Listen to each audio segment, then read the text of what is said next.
para gravar de novo aqui.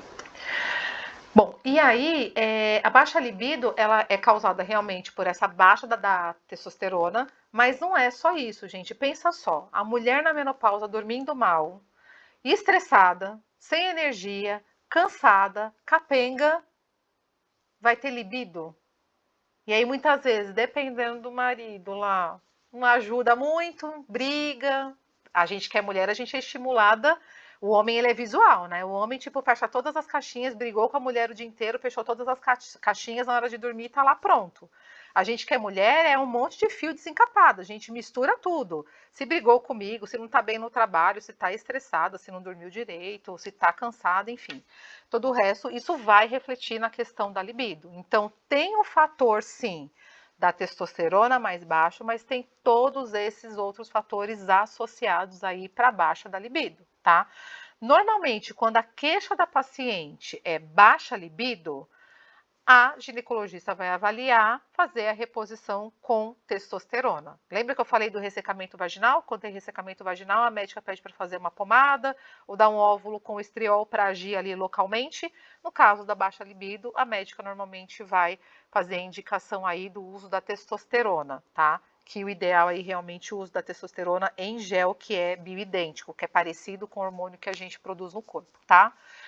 O que mais de sintomas? Cansaço. Gente, esses sintomas, esses 4 sintomas aqui, eles são relativamente novos, tá?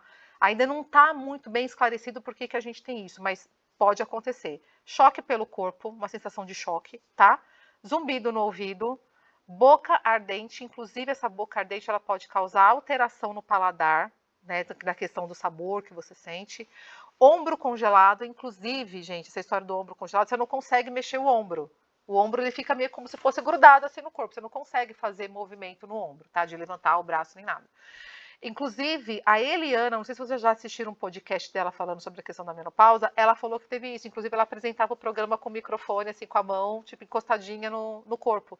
Porque ela não conseguia mexer, não tinha movimento no ombro dela, tá? E esses são sintomas meio que, assim, que tem se falado mais agora, mas que não está muito bem, assim, claro o porquê que acontece. Mas está acontecendo na menopausa. Ressecamento das articulações. Então, normalmente, a mulher aí no climatério começa a ficar mais crocante, né, gente? Então, a gente é o joelho, é lombar, a gente começa a sentir mais dessas articulações, aí dependendo da mulher, precisa aí a gente entrar com alguns suplementos, a gente precisa aí talvez fazer uma aplicação de ácido hialurônico no joelho, fazer alguns tratamentos específicos, infiltração, enfim, para poder melhorar essa questão do ressecamento das articulações, porque é uma coisa que dói muito, incomoda demais. Formigamento, despersonalização. Então, a pessoa ela tem aquele sentimento, aquela impressão que ela não está no corpo dela, que ela não é mais ela. Ela não consegue ter conexão com as próprias emoções, com os próprios pensamentos. É como se ela estivesse observando a vida de fora. É como se eu sou a Fernanda, mas eu estou olhando de fora. E como quando a gente está olhando de fora, a gente não consegue fazer essa conexão emocional. Tipo, o mundo está caindo, as pessoas estão lá com problemas e você está lá, tudo bem, não é comigo. E isso também é um sinal aí dessas alterações aí da menopausa. Unha mais fraca, a pele que derrete e mais um monte de sintomas, gente, que a gente tem, que a gente ainda vai falar, talvez não, né? De alguns. E aqui tá a nossa pepeca aqui, gente. Então, cuidem da pepeca, tá? Passa lá o olhinho de coco, tem hidratantes específicos para essa região. Ácido hialurônico não é só para a pele do rosto, tá, gente? É para a região da pepeca também. Então, às vezes, tomar um colágeno com ácido hialurônico vai ajudar. Tem até alguns produtos já com ácido hialurônico local para a região também da pepeca, viu, gente? Então, tá aí, ó. Você viu que esse sapinho aqui, ele tá meio que tristinho, né? Tá com aquela carinha de desolado. E, gente, menopausa, ela não é doença, mas ela traz doenças pra gente, tá? Então, no climatério e na menopausa, a gente tem muito dessas alterações hormonais, a gente acaba se tornando esse turbilhão aí né, um turbilhão de emoções, de sintomas, de sinais, de coisas que incomodam. Só que a menopausa, quando não bem acompanhada, ela acaba trazendo o risco de doenças. Toda paciente que chega aqui, que ela tem 40 anos, eu falo para ela a mesma coisa. Você precisa se cuidar para a menopausa antes que a menopausa chegue. Então, se você precisa perder peso, você precisa perder peso antes da menopausa chegar. Porque você vai ganhar peso, você vai engordar na menopausa. Se você tem pré-diabetes no climatério, se você não cuidar, você vai entrar na menopausa, você vai ficar diabética. Se você tem um colesterolzinho ali alterado ali antes da menopausa, quando você ficar na menopausa, seu colesterol vai dar um pico gigantesco, triglicérides também. Então, não é uma doença, mas ela traz doença pra gente se a gente simplesmente tá vendo ali a menopausa chegar e não faz nada e não tem um bom acompanhamento, porque isso faz total diferença. Faz total diferença. Tenho diversos casos aqui de diversos pacientes que falei para paciente, tá na menopausa, você tá na menopausa, você tá no climatério, não tô, vai no médico, o médico fala que não tá, vai no outro, que o médico precisa dar um diagnóstico, vai em vários até conseguir um diagnóstico de um médico que realmente olhou ali com mais calma, tá? Quais são essas doenças mais comuns nessa fase? Doenças cardiovasculares. E essa é a principal causa de morte para mulheres na menopausa. E isso é assustador. É a principal causa de morte para mulheres na menopausa. Então, infarto, tem também o risco maior de AVC. Então, a gente precisa cuidar. Sabe aquela frase que a gente ouve muita gente falando, gente, chegou na menopausa, a ladeira abaixo? E se a gente não cuidar, é mesmo? A gente começa a apresentar diversas alterações. Além disso, sobrepeso e obesidade, que já é considerado doença, tá, gente? Obesidade e sobrepeso não é só questão estética, não, tá? É doença. A obesidade já é considerada uma doença e isso pode piorar muito na menopausa. Diabetes e resistência insulínica, hipertensão, risco maior de Alzheimer, de depressão, de ter o colesterol triglicérides alterado, principalmente LDL, gente. O LDL é a porção ruim do colesterol. Fiquem de olho lá no examinho de vocês. O ideal é que esse LDL ele seja abaixo de 100. E normalmente a gente pega vários exames aí com LDL de 130, 150, o que já indica que essa mulher ela pode estar apresentando aí um desequilíbrio total dos hormônios aí, aumentando esse colesterol, aumentando esse triglicérides. E é assim, aumentou o colesterol, aumentou o triglicérides, gente, é praticamente 100% de chance aí de você começar a acumular mais gordura no seu fígado. E aí vem outros problemas secundários também junto a isso, tá? Osteopenia, que é a perda da massa óssea, né? Osteoporose, que aí já é uma perda mais severa da massa óssea. Eu não coloquei aqui, gente, mas sarcopenia. A mulher já não tem muita massa muscular. Nessa fase da menopausa, a mulher perde massa muscular de uma forma muito severa, principalmente para aquelas que não fazem nenhum tipo de exercício físico, tá? Um risco aumentado de ter Hashimoto, que é uma doença autoimune, mas não só Hashimoto, tem um risco maior de ter outras doenças autoimunes também nessa fase, quando não bem acompanhado. E o intestino? O que o intestino tem a ver com a menopausa? E eu tenho para falar para vocês que tem tudo a ver. Lembra que eu falei daquela translocação de bactéria de intestino para a região vaginal, que aumenta o risco de infecção de urina constante, de candidíase? E no intestino tem um quadro chamado disbiose, que é um desequilíbrio entre as bactérias boas e as bactérias nocivas do intestino, tá? Com esse desequilíbrio, a gente acaba tendo um risco maior de ter câncer de mama. Fernanda, mas o meu intestino funciona todos os dias. Eu vou lá fazer cocô bonitinho todos os dias. Que bom, é um bom sinal que o intestino tá, o trânsito intestinal está bom. Só que não significa que o intestino está saudável. Fernanda, como que eu posso saber se eu tenho disbiose ou não? Alguns sinais e sintomas podem indicar, por exemplo, dor de cabeça, vontade excessiva de comer doce, aumento da ansiedade, também é um sinal de desbiose, intolerância alimentar, queda de cabelo, também, porque lá no nosso intestino, se as vitaminas não estão sendo bem absorvidas por causa da desbiose, a gente começa a ter deficiência dessas vitaminas, a gente começa a ter queda de cabelo. Então, assim, imunidade, problema de imunidade, gente. Preciso falar da imunidade, que é uma coisa muito importante. As células do nosso sistema imunológico, praticamente, não vou falar 100%, mas eu vou falar 80% das células do nosso sistema imunológico, elas são produzidas no intestino. Então, se você não tem o intestino saudável, se você tem infecção de urina constante, está doente toda hora, é um sinal que sua imunidade não está boa e precisa tratar o intestino. Então, esses são alguns sinais aí que você pode ter desbiose, e a gente hoje em dia já tem um exame, que é o exame genético de microbioma intestinal, para identificar qual o grau de desbiose, tá? Porque assim, falar se que você tem desbiose ou não, a gente consegue avaliar até pelos sinais e sintomas, mas o grau que está essa desbiose, quais bactérias estão aumentadas, né, no intestino, quais são as bactérias ruins que estão aumentadas, a gente consegue fazer através desse exame. E quando a gente faz esse exame, a gente consegue identificar quais são essas bactérias, a gente consegue fazer o que a gente chama de modulação intestinal, que é tratar esse intestino, não é um tratamento de um mês, é um tratamento mais prolongado para poder tratar esse intestino. E aí tá, mas o que isso tem a ver aí com a menopausa? O intestino em desbiose, ele não consegue eliminar toxinas do nosso organismo suficiente, e ela também não consegue mandar embora o excesso de estrogênio. Então, nosso corpo produz os estrogênios, entre eles o estrona, que é um estrogênio, um tipo de estrogênio que ele não tem uma função específica. Ele é produzido no nosso corpo, mas ele não vai ter uma ação como estradiol. Tá? O excesso desse estrona, ele é eliminado pelo nosso intestino. Só que se a mulher estiver em desbiose, vai ficar com essa estrona, com esse tipo de estrogênio aí aumentado no intestino, o que vai fazer com que o corpo reabsorva. E aí a gente tem os cânceres, um tipo de câncer que, na verdade, ele é hormônio responsivo, ele é dependente de hormônio. Então, quanto mais estrogênio a gente tem no corpo, maior o risco essa mulher vai ter aí de ter câncer de mama, tá? Guardem essa informação.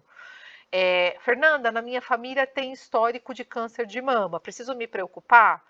Não necessariamente. A gente considera essa informação como uma informação importante, mas hoje em dia, por exemplo, para fazer reposição hormonal, não necessariamente esse é um fator para você não fazer, tá?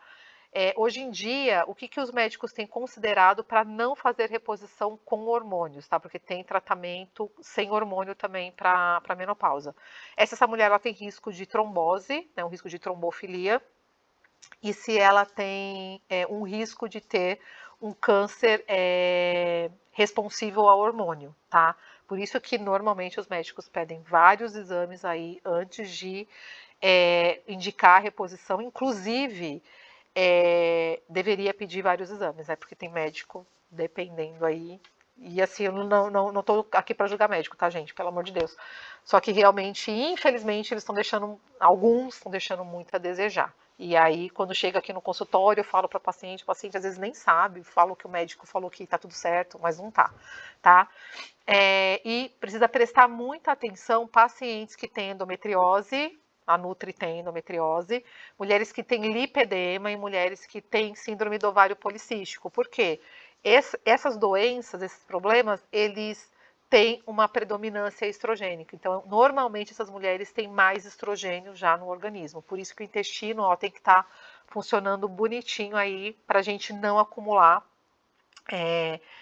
estrogênio nem estrona no nosso organismo. Inclusive, no pedido de exames, normalmente eu peço estrona. Se por acaso no pedido de vocês eu não mandei, não coloquei estrona, depois me chama no privado, que aí eu faço uma outra guia para a gente poder colocar lá no pedidinho, tá? E vamos lá, gente. Reposição hormonal não causa câncer. Repitam comigo, reposição hormonal não causa câncer. E, gente, isso é uma informação muito nova, é dos últimos 10 anos. Quando a gente vai conversar com uma mulher que teve alguém na família com câncer de mama, a gente vai ver essa mulher falando que ela não fez reposição, o que não foi indicado porque alguém na família teve câncer de mama.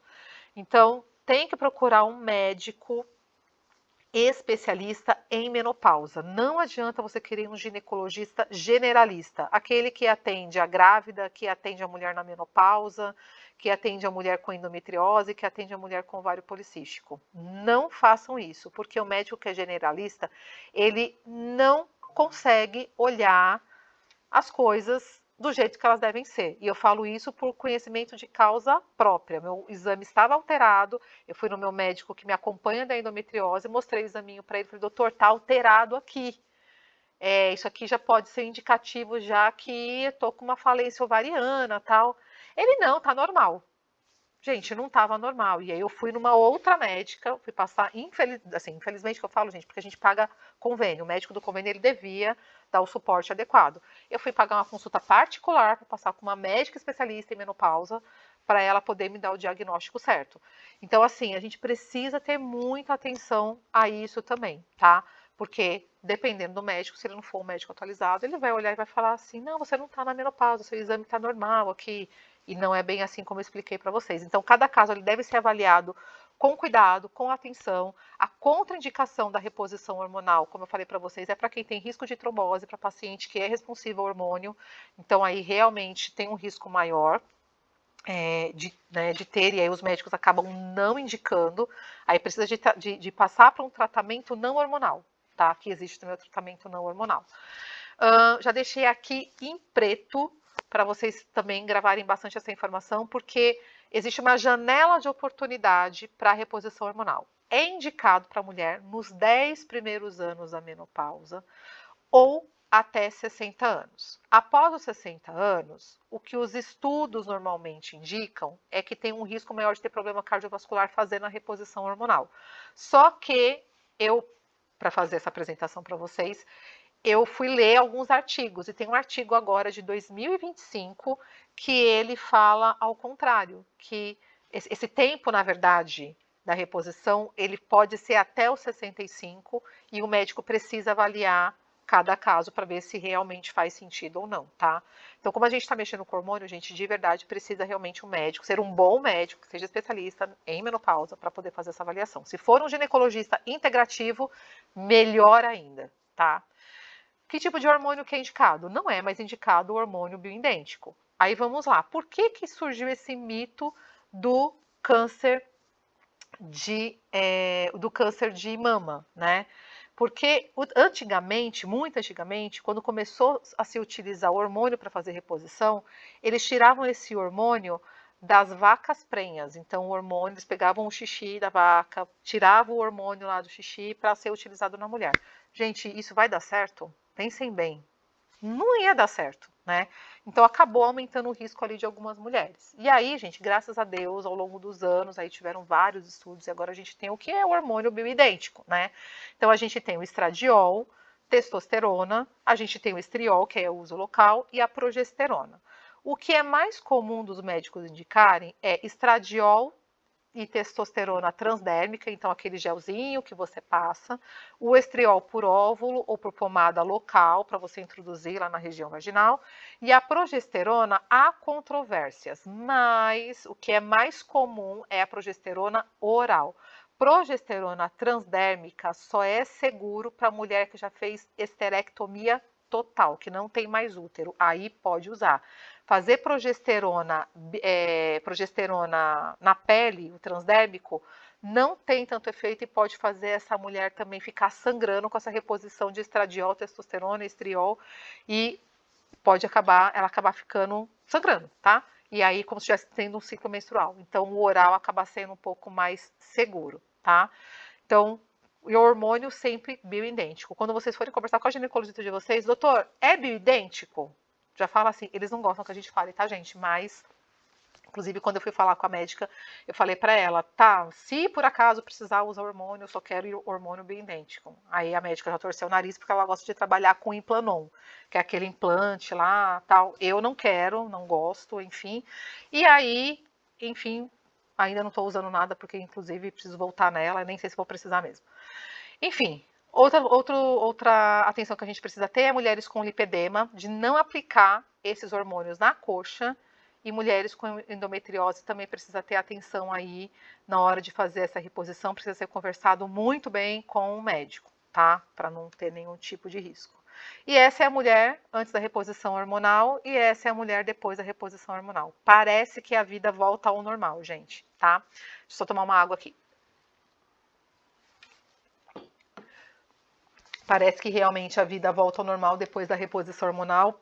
Parece não, né? Todas as mulheres que fazem reposição, elas relatam que depois da reposição, elas perceberam melhoras aí em vários sintomas, né? Ou na maioria aí dos sintomas. Então, melhora da libido, melhora da questão do sono, melhora da parte cognitiva, irritação, a mulher fica mais tranquila. Como diz aí vários médicos aí da área, reposição hormonal é vida, né? Então, mulheres que não podem fazer reposição hormonal, existe aí o tratamento, como eu falei para vocês, que não é hormonal, né? Então, é com fitoterápicos, com nutracêuticos e com suplementos aí, que são indicados tanto pelo nutricionista quanto pelo médico, tá? E aí depois vocês me falam se vocês estão com essa carinha aqui do antes da reposição ou se depois da reposição, gente. Bom, já caminhando para o final, estratégias nutricionais. Gente, a gente precisa pensar que para a gente diminuir sintomas da menopausa, o fogacho, a irritação, baixa da libido, a gente precisa ter uma alimentação saudável. Existem, inclusive, eu nem coloquei aqui, porque senão a gente ia ficar aqui até amanhã falando, mas eu vou dar uma pincelada para vocês. Tem alimentos que pioram os sintomas da menopausa. Açúcar, farinha, café, carne vermelha, álcool, são alimentos, gorduras, alimentos muito gordurosos, todos esses alimentos pioram os sintomas da menopausa. Então a gente tem que ter uma alimentação saudável. A gente não é mais criança, a gente não é mais adolescente. Inclusive, falar em criança, a gente lembrei agora de uma frase que eu ouvi que eu achei super interessante. A menopausa é a adolescência ou a menarca da menina inversa. Então a menina não fica irritada quando ela tá lá no TPM, a gente também fica, só que a gente não tá com essa irritação porque tá com muito hormônio. A gente tá com essa irritação porque o hormônio diminuiu. Então é como se fosse o inverso, tá? Então a gente precisa ter uma alimentação saudável. A gente não é mais uma garotinha de 15, 20 anos. A gente já passou dos 40, a gente precisa, é a nossa obrigação cuidar da nossa alimentação. E não é nem por uma questão estética, é por uma questão de saúde. Tá?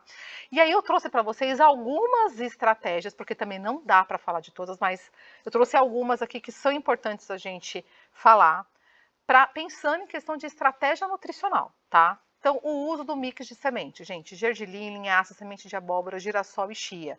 Porque nessas sementes tem componentes que vão ajudar a diminuir a irritabilidade, melhorar a libido, melhorar o fogacho. Então, a gente fazer esse mix de sementes e a gente tem em casa para colocar por cima de uma sopa, para colocar por cima ali de uma salada, ajuda demais. Frutas vermelhas e roxas, na verdade, não só as frutas vermelhas, tá, gente? Tudo que é vermelho e roxo é rico em alguns componentes, em licopeno, por exemplo, que vai ajudar a diminuir esses sintomas também. São alimentos fitoestrógenos, tá? Então, a soja, o grão de bico, sementes, as nozes, a amora, inhame, esses alimentos, eles têm essa ação de ter um estrógeno natural desses alimentos, que a gente pode estar consumindo. Só quem deve evitar o excesso do consumo desses alimentos, tipo ficar comendo toda hora, enfim, são aquelas pacientes que elas têm um risco maior de ter câncer hormônio dependente, porque se eu estou falando que eu estou estimulando ter mais estrógenos no nosso corpo natural, vindo da alimentação, a gente tem que tomar um pouco de cuidado, tá? Então pode consumir, mas não é para ficar, nossa, vou tomar banho de soja, de frutas vermelhas, não é nada disso, hein? É uma alimentação saudável, então pode ter ali esses alimentos para poder ajudar. Maca peruana e o fenogrego para ajudar na energia, na libido, inclusive várias de vocês eu já indiquei fazer shotzinho com maca peruana, tá? A maca peruana do shot é uma dosagem pequena. Dependendo da paciente, eu gosto de mandar fazer em cápsula, porque a gente consegue fazer numa dosagem maior, tá? Mais concentrado. O resveratrol, onde que a gente encontra resveratrol? Gente, a gente encontra resveratrol na uva, no suco de uva e no vinho. Só que aí, gente, cuidado com o vinho. Porque o vinho não é pra gente ficar. Lembra que eu acabei de falar que o álcool ele piora todos os sintomas? Inclusive, uma paciente esses dias me falou que existe o vinho sem álcool. E aí eu fui ver e realmente existe o vinho sem álcool, indicando para todas as pacientes. Quem gosta de tomar vinho, gente, toma o vinho sem álcool. Pelo menos não fica sem tomar a sua bebida preferida. Então, tem o resveratrol que vai proteger o nosso coração. Fora que ele é um antioxidante maravilhoso aí. para o nosso corpo aí, que vai ajudar em diversas outras funções, tá? Chá verde e o chá de amora, que também ajuda para aliviar aí os fogachos, melhora de humor também. A gente precisa ter um bom aporte de proteína, então nada de ficar pulando refeição e vai comer um lanchinho à tarde, vai comer uma banana. Não, gente, as nossas refeições ela precisa ter proteína. Nas 3 principais refeições, é obrigatório ter proteína, café da manhã, almoço e jantar, e pelo menos fazer uma suplementação com whey ou com proteína de colágeno no intervalo de uma das refeições aí, porque a gente precisa ter um bom aporte de proteína para a gente não perder massa muscular e não ficar com aquela cara derretida, e não ficar toda flácida, e não ficar com a pepeca flácida também, gente, porque é isso que acontece. Se não come proteína, se não treina, a flacidez vem e ela vem bruta, viu? Colágeno tipo 1 e colágeno tipo 2. Colágeno tipo 2 principalmente para as articulações e o colágeno tipo 1 para ajudar na manutenção também da massa muscular. Não sei se vocês sabem, mas já tem proteína de colágeno, então proteína de colágeno ajuda bastante também aí nesse aporte de proteínas, né? Ele vai ter menos proteína do que o whey, mas já ajuda também aí ao longo do nosso dia a dia. E tem as estratégias aí complementares, como fazer atividade física, e não é para ficar só fazendo caminhada, tá, gente? A gente precisa fazer musculação para não perder massa muscular. Acabei de falar para vocês, precisa fazer musculação, gente. Não tem como fugir, eu não gosto, também não gosto, mas precisa fazer. E fazer um mix aí de atividade física, né, de exercício físico. A musculação com os exercícios cardiovasculares, que são aí os cardios que todo mundo conhece, tá? Dormir pelo menos 7 horas por noite, e a gente pode usar aí os chazinhos para ajudar. Melissa, camomila, maracujá, o bulungu, e também tem a tão famosa melatonina, que dependendo da paciente a gente pode colocar também. Tem o magnésio, tem um tipo específico de magnésio que ajuda para a questão do sono, mas gente, eu tô falando isso para vocês, não é para vocês saírem comprando essas coisas, tá? Por quê? Todas vocês, eu já pedi exame de vocês, para vocês saberem como vocês estão, para saber o que a gente vai fazer, qual que vai ser a melhor indicação para vocês, tá? Os nutracêuticos e os fitoterápicos, que a gente precisa também indicar de forma individual, inclusive eu fui numa feira esse ano, que eu, inclusive, não sei se a Noemi ainda está por aqui, mas eu fui nessa feira que tem várias empresas aí investindo em ter produtos aí que fitoterápicos e nutracêuticos para as mulheres aí nessa fase da menopausa, tá? Meditação e yoga, eu sei que vocês torcem o nariz para isso, principalmente para meditação, mas a gente vai também ter um outro encontro para falar sobre isso. O uso de óleos essenciais também, como a lavanda, para a gente ficar um pouco mais tranquila. Tem um óleo essencial de peppermint, que é de hortelã-pimenta, que ajuda a diminuir os fogachos. Então, deixar ele do ladinho da cama e quando tiver um fogacho, passar um pouquinho do óleo essencial ali na nuca, no peito, ajuda bastante a dar uma acalmada no calorão. Fazer fisioterapia pélvica, procurar um ginecologista integrativo, gente, não vá no ginecologista generalista que atende tudo, porque você vai ter que procurar outro depois. E cuidar do corpo, da mente e do espírito. Gente, a gente não é só corpo, a gente é um corpo, a gente tem uma mente e a gente tem um espírito. E quando a gente partir dessa para melhor, quando a gente for para a glória, a gente vai ter que estar com o nosso espírito aí fortalecido, porque do nosso corpo não vai sobrar nada. E a única certeza que a gente tem é o quê? Que a gente vai morrer e que a gente vai envelhecer. E se a gente vai envelhecer, a gente vai passar pela menopausa e a gente precisa saber lidar com essa nova fase, porque como eu disse no começo desse encontro, a gente vai viver muito, provavelmente a nossa geração vai viver mais de 100 anos, porque a geração anterior está vivendo 90 a 100, e como que a gente vai viver essa próxima fase da vida, né? E vou deixar essa frase aqui final para vocês, que a menopausa ela não é o fim da vida, mas ela é uma pausa necessária para a gente se reencontrar e voltar a ser a quem a gente é e que a gente sonhou ser em algum momento e que a gente se perdeu. Por quê que a gente se perdeu? Porque a gente foi trabalhar, a gente foi ter filho, a gente tinha vários sonhos, a gente foi tentando dar conta de um monte de outras coisas. E a gente vai se deixando de lado. E aí a menopausa chega e é aquele momento que não tem como, que a gente tem que parar para se olhar, para se conhecer, para se entender, ver o que tá bom, o que não tá. Inclusive, gente, é uma coisa, né, que a gente precisa falar. O índice de mulheres que se separam na menopausa é gigantesco. Porque chega nessa hora que a mulher fala assim, gente, eu preciso rever toda a minha vida, O que que eu quero para minha vida? E muitas vezes a vida que ela está tendo não está mais boa. E ela quer ter uma vida diferente. E ela acaba muitas vezes se separando. Então isso também acontece. Então aproveite essa fase do climatério, mesmo que você não esteja ainda na menopausa. Se você tem mais de 40 anos, você está no climatério. Então você precisa se olhar com atenção para que você chegue nessa fase da melhor forma possível, porque se você se deixar, quando chegar lá, a conta chega e a conta ela é cara.